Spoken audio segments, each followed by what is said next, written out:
turn out to be a Spartan pickup, but still turns out to be the high impact one for maybe next time that really defined the early game. Now they're looking to define the early game with Chen, getting Beastmaster along with that for the aura cleave, as well as the just continuous push pressure. We could easily see them just run down the lanes and look to end the game quickly, which means that alternate attacks can't go for the Doom. They can't go for really greedy heroes. We're still actually going to see Void and Doom banned out, and I actually don't even agree with those bans because you're already like breaking the tower so fast. There's no way a Void can defend, no way a Void can respond, but I guess they sync up so well with Invoker and Witch Doctor that they just don't want to give those heroes away. Yeah, I think there's also, I mean, the Doom being able to eat a Chen creep, that can be kind of annoying. Yeah. Kind of annoying. You still got 3 others, though, so I could kind of see it being left out. But Oracle finally makes it through the pool. This has been a pretty consistent 3-4 ban and actually a lot of pools.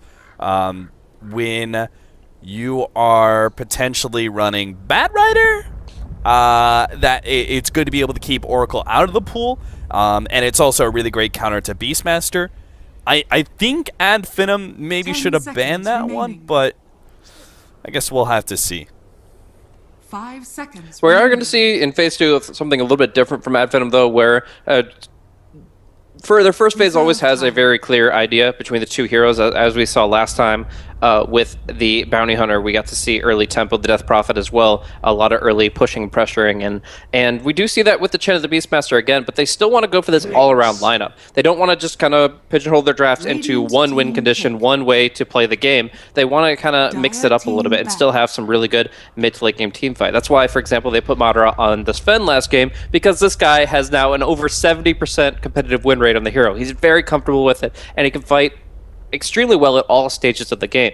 Deservingly, it gets a ban out here in Phase 2 from Alternate, who also banned out the Venge. I would have loved to see the old school triple aura strat of Chen, Beastmaster, Venge, where you get the attack speed creep, you get obviously the Inner Beast as well as the Vengeance aura, but we will just be seeing Rubik and Death Prophet come into play here. And while Rubik is kind of so in some ways against these heroes, there's a lot of spells to steal, but none of them are the most impactful unless somehow you luck out and get a Death Ward. I would say that more so you're looking at just the fact that you get this null field to keep everything alive. You've got Boar Summons, you've got the Necronomicon, you've got up to 4 Chen creeps, and you've got to keep them alive as much as possible because, as you mentioned, one of the heroes on alternate side is going to be eating them. Clinks will be having a feast when Chen brings out the army from the jungle. Yeah. Other than that, though, they don't have too much spam. I guess they got the later on. Obviously, the Invoker's going to be problematic, but for some of the early pushes, you eat a Chen creep and you paralyzing cast the rest. But all the other push from Ad Finem should still be able to go on. The Lone Druid is going to be the ban by Team Alternate Attacks. You still had a core of some kind left open for Ad Finem, and a safe lane Lone Druid definitely could have been the choice here. Tankier hero might be able to deal with Clinks better than most, while the Enchantress was the ban from Ad Finem. A good high ground defending hero, and Ad Finem don't have the most amazing heroes to deal with it, mostly because their supports don't have a whole lot of nukes to their side. So in that case, the Enchantress offlane actually could have been something to worry about.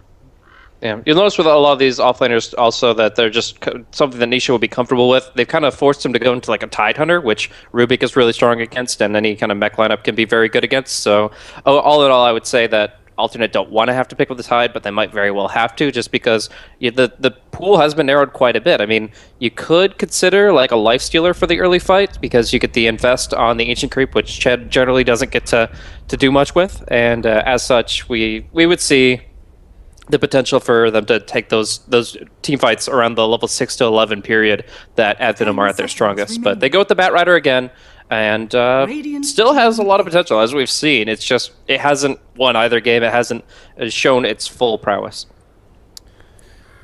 Yeah. So, Bat Rider. I mean, I feel like, would the Enchantress offlane, in your mind, would the Enchantress offlane or the Bat Rider been a better pick for Team Alternate?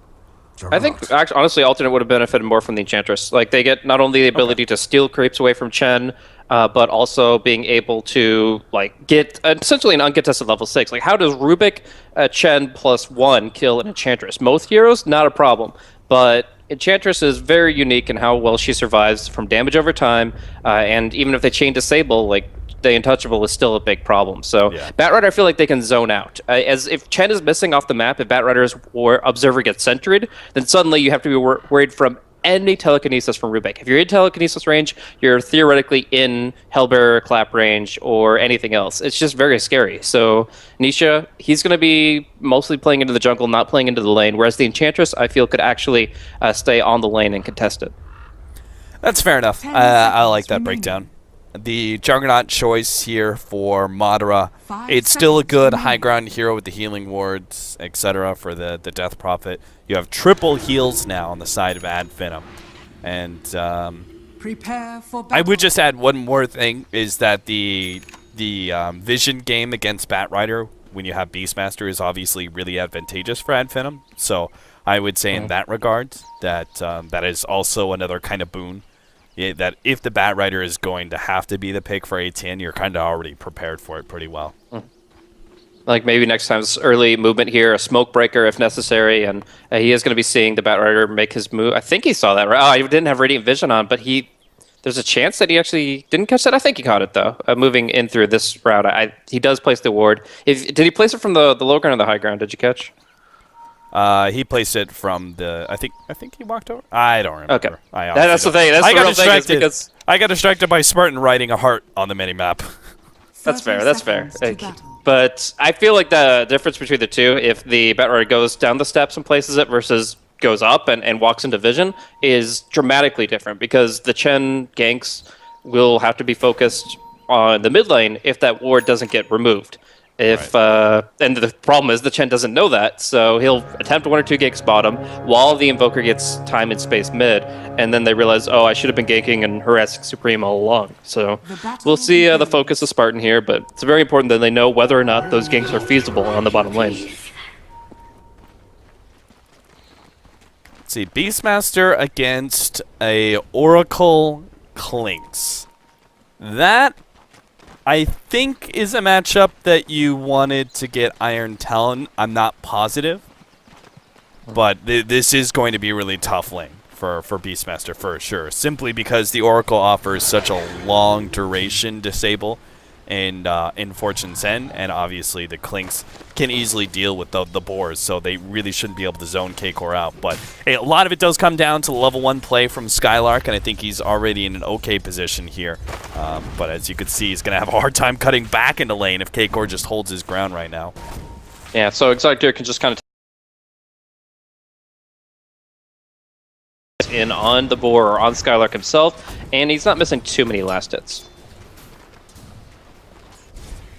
Meanwhile, bottom lane, Elisash is going to be joining Nisha at the bottom lane. Chen is going to be coming in for a gank on mid. Looks like Supreme is going to be caught out by this one. The clap doesn't actually hit, but Thug may still be able to get the kill without him. Fairy Fire save and a healing salve up. Supreme gets it off just in time, baiting Thug into thinking he had it with the Crypt Swarm. Now, there is no cost on Supreme here, so he's still not going to be able to like punish the Chen directly, but just the fact that he lives through that is a really big deal, and he'll just ferry himself out some tankos from this point forward. So Spartan will play around 2 sides of the map, which is obviously showing some good versatility here. Tornado coming out immediately, but that Fire is so clutch. The last moment. Nice cast bottom. Rubik is not going to be focused down, though. Oh, a big crit leads away from Madara, and that will allow him to go for the Witch Doctor kill. And maybe next time, caught out by the sticky napalm, gets Fireflied up. He managed to get, he's going to turn for the tier 1 tower. He's going to be chased down. Nisha will be able to get this kill eventually, but he's going to take a lot of damage under this tier 1 in the process, and his Firefly is about to run out. Madara knows it too. He's going to try and track Nisha down underneath the trees. Madara needs to choose the right direction to go here, but Nisha, juked him beautifully, eating the single tree required to get out. And in mid lane, we're going to see another tree juke come through. Witch Doctor is able to tango his way through a dangerous position, despite being pincered in on by a Wild Wing. Courier, though, going rogue for a second there, nearly suicides to the creeps, and the Sunstrike is off the mark. Man, these exchanges are so close. It really shows that both sides, both teams are really kind of evenly matched in terms of their potential to find these kills. Okay, what the? He was still stuck. He didn't have another tree to eat. Or he didn't have another tango. Oh, that is. So Thug just kind of casually walked in. He's like, "Hey, buddy, what's going on?" Yeah, that's not something you see very often. Actually, so people are gonna flame me for admitting this, but I forgot that you had to eat 2 trees in that position because I don't usually use that juke path very often. And back at Heroes of New Earth, there was only 1 tree to eat. So I know it's like a million years ago, but I still have a couple of things embedded in my brain that I assume and don't think about, and that was one of them. I'm like, oh yeah, okay, eat the tree, he's free, and nope, not even close. He's I know what you're talking about. Short. I know what you're talking about. Let's get back to the game at hand, where we know Skylark is going to be building a puzzle box for this game. Awesome. I remember it was what was it, Portal Key or something like that. I remember that slipped in a couple times early on when I started casting Dota 2. Couldn't get rid of that blink dagger. I mean, it's so like blink dagger is so easy to remember too, but I have no idea why Portal Key would ever pop up, but you know, things. It really is. It's just the weird things that stick in your brain there, but this is Dota 2, a very, very interesting game that's gone a long way and has seen a lot of different faces. But we're going to see Batrider with the double damage rune maybe get punished here. I mean, they don't have a good creep to really... Yeah. If only they had a Hellbear or even a Centaur or something to actually keep Nisha in place if they led with the telekinesis. Death Prophet ends up going down in mid. Missed that. Sorry. Completely missed that. Still, Nisha takes a bit of damage. They try and go for a tornado play. Doesn't really result in much, though. So we'll see here. The Invoker actually getting a pretty good start overall. I mean, honestly, he's finding himself like some good solo experience, but obviously it's still been a pretty high-pressure lane. He's been pushed back multiple times. Still, like with the Chen chain ganking, like you're expecting the Supreme to lose out on CS. The question is whether he gets his spells out to make up for it, and he is a full level behind. This is kind of the expectation, but Alternate have at least met that, and it seems like they now have a focus of trying to counter gank every time the Chen moves aggressively. Yeah, Chen should definitely spend some time just farming up.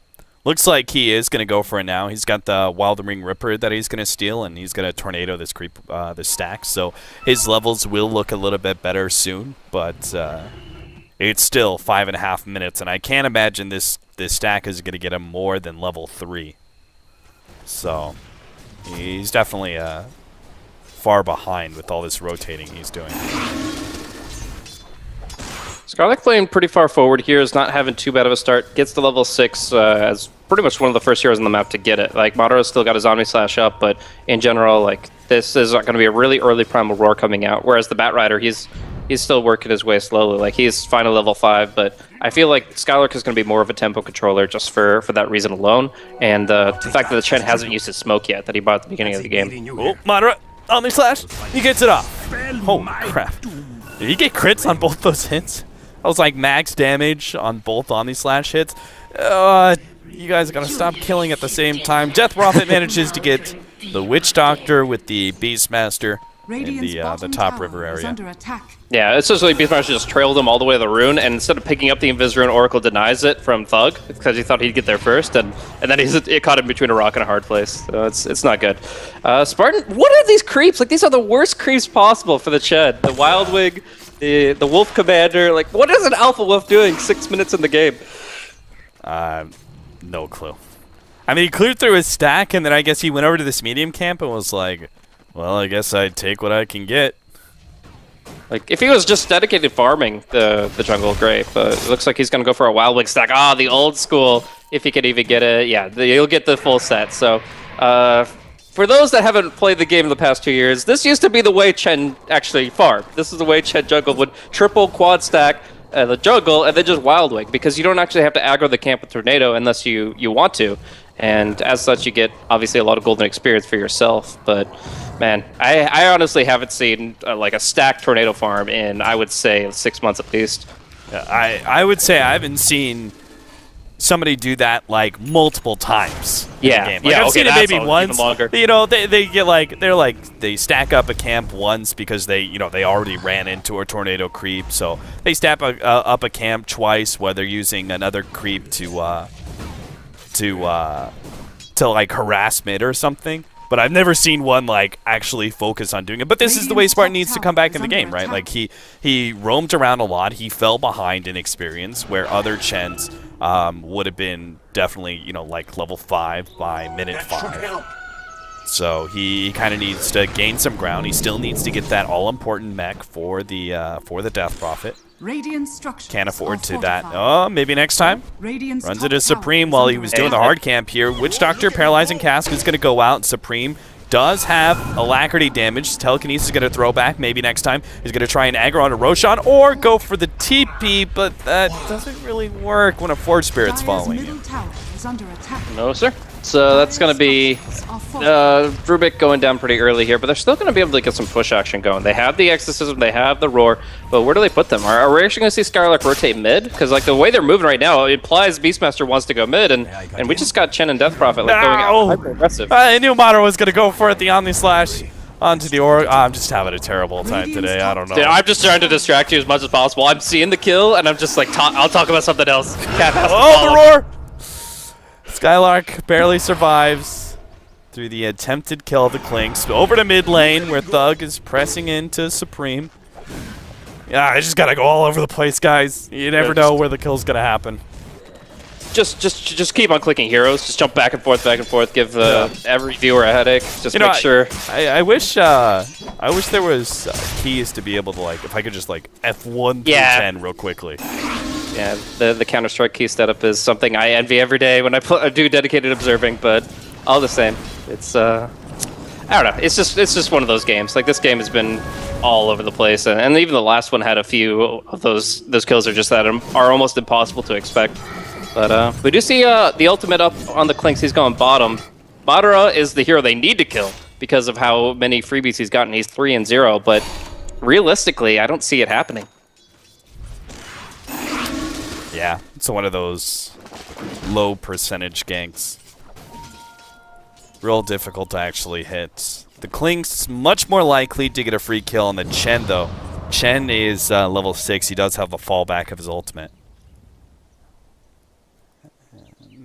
I mean, you can't spend too much time wandering around the jungle not actually getting the kill. Exotic Deer. They need to be able to make something happen here.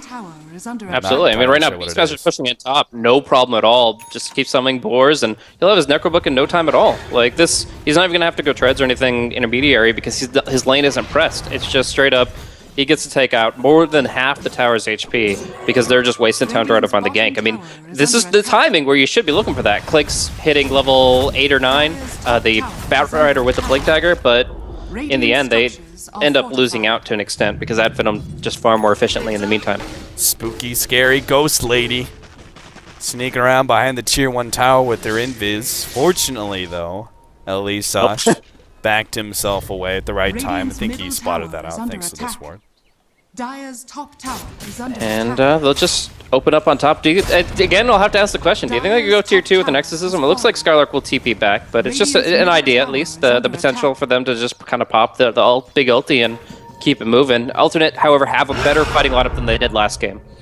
Nisha should be the easy kill here for Ad Finem as they slow him down. Firefly, Blink Dagger's up in a second, but never mind. Spirit Siphon puts a stop to that one. Mid lane, spin coming on through, but they have the physical damage thanks to Exotic Deer to blow him up. He thought, all right, I'll challenge you too. I've got the spin. My allies will be here soon, but if Chen had actually gone for the ultimate, I think he survives. Yeah, I actually agree with that completely, so that's quite unfortunate that he didn't. I mean, I think right now it's just the Invoker, the Witch Doctor, they're saying, if you're going to come at me, you better come at me strong. And hasted Spinning Juggernaut is usually something that has no fear, but in this case, the Hand of God was not with him. So Chen focused on his micro. He's got so many creeps right now, maxing out his army, all melee, no real range of initiation. He's going to be very dependent on the Beastmaster or the Rubik to set up the chain stuns.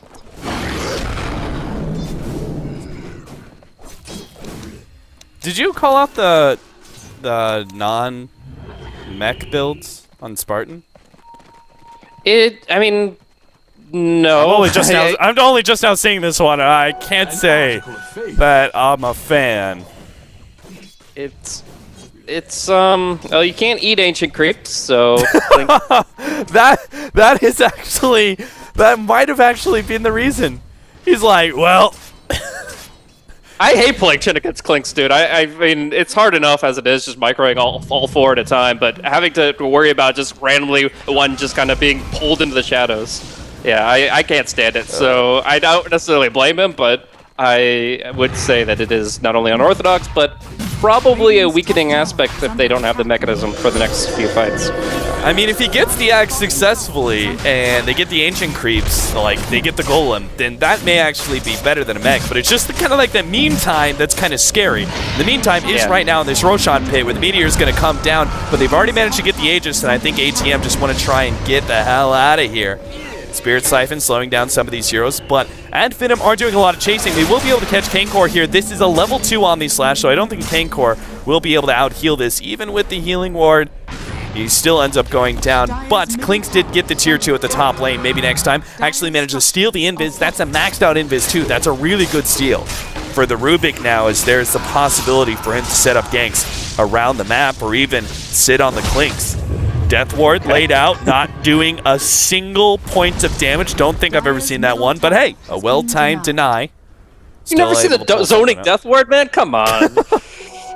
It's a free deny. That's like, okay, well, I wait 80 seconds to be at full potential, and you don't get a tower. Like, that's just perfect. True. I don't know. It's definitely a less common as well, but it's one of those things where it's like, there is value in a spell, even if it doesn't do anything effectively. Like, as long as it prevents the enemy from approaching or anything like that, yeah, you have the potential for it to create value, and I like it. I like to see new ways and new ideas about spell usage and stuff. So zoning spells are not always being used sarcastically. Sometimes they do create value.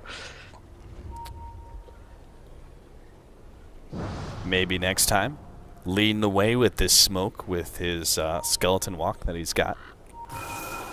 Man, that and Shikuchi, such fun abilities for Rubik to steal. And they're going to run right into the Supreme, too. Unfortunately, Thug kind of backed up at the wrong time, but they're still able to get this one. A Silence, Primal Roar. Batrider is coming in from the side and might be able to catch Thug, pull him into the rest of the team. Exotic Deer should have the damage to be able to blow up Thug quite easily. He only takes one shot. That's all that's needed. Maybe next time, goes back to the invis and will be able to escape the mid for the mid. I think that's worth it for Finem because they stopped the push in mid lane. I think they're pretty happy with that one. And maybe next time, manage to chase down Exotic Deer as the dust. Unfortunately, he dies into 2-shot, and Exotic Deer still is tanky enough that he can survive through all this one. The ultimate has now worn itself out. Now he managed to get the Purge Creep out. Madara is looking for the Omni Slash. He just, the Paralyzing Cask. It's so obnoxious. It's too much. It's like going into a Pokemon battle against Thunder types, Lightning types, whatever. It's not good. It's not good. Status effects. But we'll see here. The Clinks really start building himself up. I mean, with the fact that he always has this just silver platter of big 1,000 HP creeps ready to eat, as well as the Desolator. Like, this guy puts out so much physical damage. So when you're worried about that, as well as multiple other Magic Community piercing abilities, like the Lasso, the Death Ward, like, there's no easy way for you to survive through all this. I mean, yes, you'll self-Euls, and you're trying to get out as much exorcism damage as possible. Yeah, the Juggernaut can obviously Omni Slash, but the other heroes are just food. And it's going to be so easy to just chew them all up. The Clinks has a lot of room to maneuver around, as long as he doesn't just kind of like step over a tripwire of a sentry ward. Thug, you got to be careful, man. That guy has a Desolator. He'll two-shot you. He will two-shot you. That's no joke. Yeah. If the Clinks had more information, the Chen would be dead right now. Like, I have no question about that. But he plays it safe, not knowing what's lurking around the tree line. Tier 1 tower not going to die because they do have a glyph. Or not going to die yet. It looks like Finem aren't going to TP and defend it or anything. They don't even have like a tower to trade up here, so unless they're pushing the tier 2, this is kind of a wasted movement. It seems like it. They drew the line. They're all out. I'm pretty sure ATN successfully trade both tier 2s though. Like they have really good pushing arrows. So I think Finem have to go high ground now to actually make this a successful trade. There is no TP on the Juggernaut either, so he doesn't really have a choice of whether he takes this fight. They have to just go in hard, and in the meantime, you've got Batrider defending his own high ground. It's going to be very risky. Skylark bumped into a bad position there with a flame break and then purged there. The Death Ward not able to get enough damage to kill him though. The tier 2s die on both sides, but a tier 3 at top lane does end up going down. They're turning around. No, they managed to get the telekinesis. Nisha gets blown up and gets no lasso damage here. Madara finally gets off the Omni Slash, bouncing over. Kankor is going to be the target here, trying to spin to death, and he does get it, but the Aegis runs out. Right as all that happened, Elisage ends up going down to the Spirit Siphon. They get the Yule Scepter on the Clinks, and now just want to run away from that Desolate damage. They're going to send Thug back to base, and that will be successful. Maybe next time. Don't think you're escaping. Nice attempt at a steal there, trying to go for the Clinks' invis, but that doesn't happen. Spartan, run away, my friend. He's gonna purge some enemies. Purges Nisha. Exotic Deer's still gonna be able to run him down though. Yeah, it looks like he will be going down. Won't be able to buy his last components, and that is still gonna be a 3 buyback return from alternate. Like, yes, they get the tier 2s as well as the tier 1 mid in exchange for their 2 top towers, but they had to buy back 3 heroes for it. They lose 2,000 gold just from that first exchange, and they get a little bit more from the Chen, but as a whole, having to spend that much on buybacks to make sure that you don't lose anything more on top, that's brutal. And it does give Advenom a bit of a foothold going into the next Roshan, where you don't have to worry about those heroes buying back.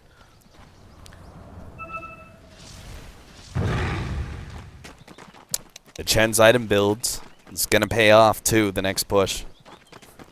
Finally gonna get some golems and dragons. Things too big for Clinks to munch on. Till Clinks gets his next Aghanim Scepter upgrade. Can now eat 627, please. Oh man, you know how pissed that would make every Chen in the world though. Like, it's like, okay, finally I got my Aghanims, and it's like, hey, me too. And he just eats the golem the second you pick him up. Yeah, how much HP is golem? Almost 2,000. What would that make it? That would be a health gain of about what, 1,500, probably like 1,600 or something, 80%. I can't do the math. And then a damage gain. Don't even know. Not even gonna try. Battle Fury for the Juggernaut is complete. Ags. It'd be 160 damage, right? 160. I will take your word for it. You could tell me it would be like 532 damage, and I would be like, "Wow, that is a lot." Damn. I would just fully back you at this point because we're on second series, game number 3. I'm not of my best mind. You had to do pause Dota solo too, man. Oh yeah, like, that was the worst. God damn it, Sinrin. Need a cup of water. I know that wasn't the real reason they paused, but it just felt like an insult. You know, that is the real, like, that's the kind of thing where you're like, you don't believe it, but it's probably true. It's like, yeah, the most ridiculous reasons possible. Like, obviously, we know the reason behind it now, but the first time that Eternal Envy's eyes heard at Shanghai, we had to, I was actually trying to cast a game last week, and it was just like 1 minute before start time. It was a Kaipi, so it was 6-6 team, and I forget who they were up against. And I'm in the co-caster slot with Gods, and then I go to grab a glass of water. My son walks in and presses the power button on my computer. Like, it's like the kind of stuff you would never believe unless it just happened. But there it is. Like, it's just, I don't know. What a world we live in. How did he know? Did his mother teach him that? Did his mother teach him that? You could be honest with me, please. You could be honest. No, I think it's my fault. I think, I don't know. It's, you teach kids one thing, you're like, oh, they'll just do it once, or he won't do it at all. It's cool, but Batrider again! telekinesis before he can even get the lasso this time around. Now they get the roar into Kankor. There's going to be no saving mechanism as Supreme is being run down by Thug. He quickly backs out from Exotic Deer. Exotic Deer in some trouble, is going to have the Omni Slash bounce over to the Invoker though. And this will be a lane of racks for Ad Finem. And pinging out Throne for a second there, but not going to go for it. They still have outer towers on both mid and bottom lane. So Ad Finem can't actually transition that big win to anything more than just a lane of racks. But still, lane of racks in 23 minutes. Is it really only 23 minutes? Wow. I mean, that's why I'm so amazed to see a fight that involved 3 buybacks on inside the base. That was not even 20 minutes into the game, and it's just everything's accelerated so quickly. The kill count, obviously the push action. It's what Chen does to the game, man. A double damage, Exotic Deer. Your rune senses need to be tingling right now, my friend. Denied your effigy. Damn. Double damage. At least Ash is like, no, Kankor. That is a bad effigy. 0 out of 10 denied. All right, this Roche, I think, boils down to what could be the most decisive fight of the game, as now Alternate are still behind, but they have some potential to make this invade happen. Okay, blinking out. Very close calls here. But it's tough. I mean, you still have that aura, the Granite Aura, 15% HP. Alternate need to find a way into this pit, but so far they've come up empty-handed. It's all comes down to the Bat Rider. He's got to get his initiation. I think at Finem, they've got the right idea here, which is pushing down the Tier 1 tower. There's no reason you should try and do Roshan right now with that Tier 1 still up. Because if, there's some sort of play by Bat Rider, he drags a big, one of the Death Prophet or the Juggernaut over to the right. There's no reason you should have to, in a way, saving Private Ryan your way past the Tier 1 tower in order to get a fight. So take that Tier 1 first, loosen the grip that ATN have as Dire side over the Roshan pit, and maybe they're able to do something. Paralyzing cast, pick off on Skylark, not quite enough damage. Now Exotic Deer hit by the Primal Roar. He's in serious trouble, gets silenced up, Omni Slash down. The pullback there from Nisha, but the telekinesis already hit Nisha, unable to get the full pull out. Kankor going to be run down, and Ad Finem, they're just cleaning up house. That's all that's happening right now. They're going to be able to get Kankor. He's dead. Looks like they're going to be able to get Supreme as well. And Clinks, who bought back in that game, wasn't able to make anything happen. Brutal. Now they're going to lose the Roshan, and we're looking... Witch Doctor will barely get out. Another interesting little treat juke, but in the end, I mean, what can you say? Exotic Deer, you got to make the big play here. You got to go for the pickoff. But you can't do it on Thug. And you can't do it on Mara. just pick a different hero. Yeah, you have to do right in front of you. Just go into the... Oh, man, if he got into the Roshan pit... they would have seen him. But if he blinked into the Roshan pit maybe earlier... Who knows? Yeah, blink and Viz right here. Oh, that'd be sick. Just blind. Get caster vision real quick so you can figure all this stuff out. Exotic Deer. There's an opportunity for you. You just got to know about it. Yeah, there is a small area. There's a small triangle that is outside of both counter wards. All right, that is your play. That's your play right there. You blink and invis at that exact spot, and you could be a god. Where's your clairvoyance, man? Come on. All right, so we've got the Aegis up. We have an Octarine Death Prophet and 400 gold. Illusion. Technically, there are two tiers 2s up, but I don't think they matter much at all. It really comes down to Alternate just doing something crazy. Finally, they do have the fourth staff on the Bat Rider. I think that's been one big issue. Says Skylark as he goes for Supreme with the Primal Roar. Necronomicon. He's going to be grabbed by the lasso, pulled back into the Witch Doctor, who looks at it going. What? Now maybe next time. Pull him back up. Oh, he's not going to be able to do a Death Ward of his own. Thug, paralyzing cast, bouncing back and forth. Not able to get the Clinks. Oh, it's ridiculous how many Death Wards get stolen. I mean but in the end, completely moot. We'll see. End, still, could you say, Blaze, that in the end it doesn't really matter? They tried so hard, but Alternate, it looks like they're going to be pushed it. It's disastrous. The fact is, this Ad Finem lineup got to do exactly what it wanted to in the top lane. It forced so much out of the first fight that the second one just goes that much easier. trying desperately with the purges to be able to deal with that Ghost Scepter, but Thug is still able to walk away and Ghost Scepter at the last second. The stun onto Madara, not going to be in time as he is able to spin his way out of danger here. Exotic Deer blinking forward, not the place he really needed to blink though. Where's the help? Where's the saves? They don't have anything. Exotic Deer stuck in the trees, will end up going down. And I think ATN, they're just in full desperation mode, willing to make anything, any kind of plays if there's a small percentage chance that they can get a kill. But as expected, Finem well in control by this point, and ATN don't seem to be able to get anything. I think Clinks would have lived there if he had eaten the Ancient Creep. But unfortunately didn't build that Ag Scepter. Just gotta get that Ags next time, man. Oh! Skylark looking for another Primal Roar, doesn't even have it up. Oh, the Death Ward! Go Channel your Voodoo Restoration! And he does not like channeling Voodoo Restoration.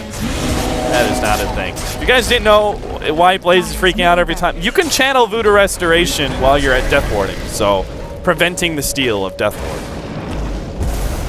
It's okay. It doesn't matter for this game at all, but it is just one of those pet peeves. Some people hate to see Midases go off cooldown. I hate to see Voodoo Restoration not toggled for Death Ward. It's just one of those things. But in the meantime, we've got a 13,000 net worth lead for Finem. They have taken 2 lanes of Barracks.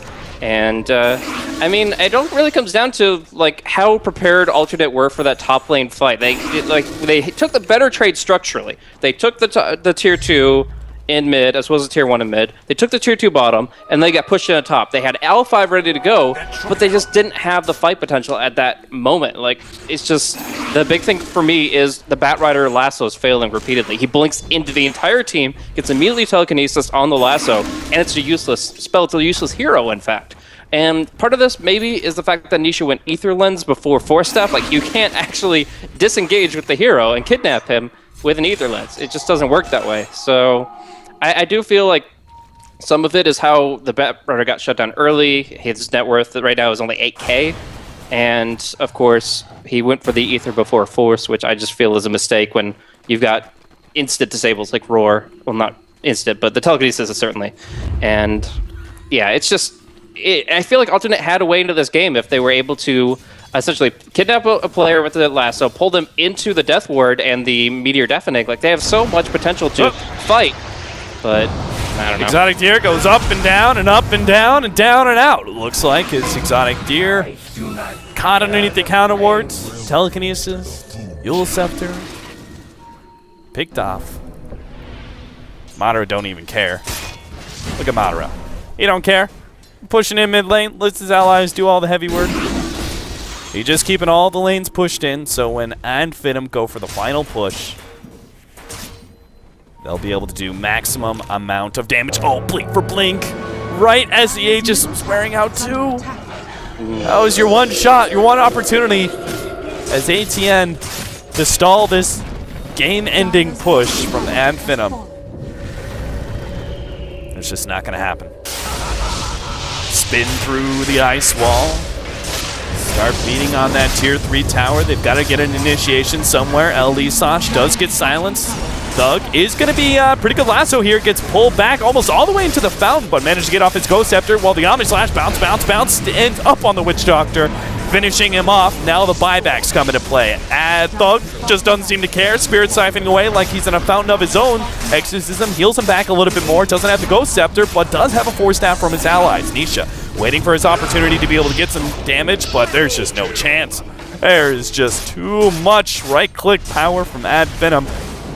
Madara goes through hero after hero, and that is it. ATN, despite taking game number 1, lose game 2 and game 3, be knocked out of the ESL 1 Frankfurt European qualifier. Rough one, man. But I feel like game 2 was really the deciding point for Finem when they were able to pull through and do so much work with their kind of all-around lineup of team fight and early presence. Like, obviously, the Bounty Hunter put out so much pressure. They were able to sync up really well in that game and then just draft for the win in this one. Like, with this kind of a push lineup, this lineup that comes online so quickly, Alternate had to play it very delicately. They had to make sure their Invoker spells were very precise. The Batrider lassos were doing major work. And the big thing that counters Batrider Clinks is going 5-man. They went 5-man. Finem had a 5-man lineup. They were able to just take this one in the bag through a very methodical play. And yeah, it really works out for them. I'm really looking forward to seeing what they bring to the next round. Yep, their next opponent is going to be Team Spirit. They're going to need all the spirit they need to be able to defeat that CIS team, as they've been on a pretty good run lately. We are done for the night for Europe. I'm going to be handing over the reins now to one of our contract casters. I'm actually not sure who's... Lyrical. Lyrical, thank you. Lyrical Gangster, shout out to that guy. He's going to be doing the U.S. matches, since I covered for Toby today. So be sure to stick around, check that out. It's going to be fun times. Thanks for watching, everybody. Be sure to check out my co-caster at Blaze Casting. Follow myself at DOTA Capitalist. Thanks for watching. See you guys tomorrow.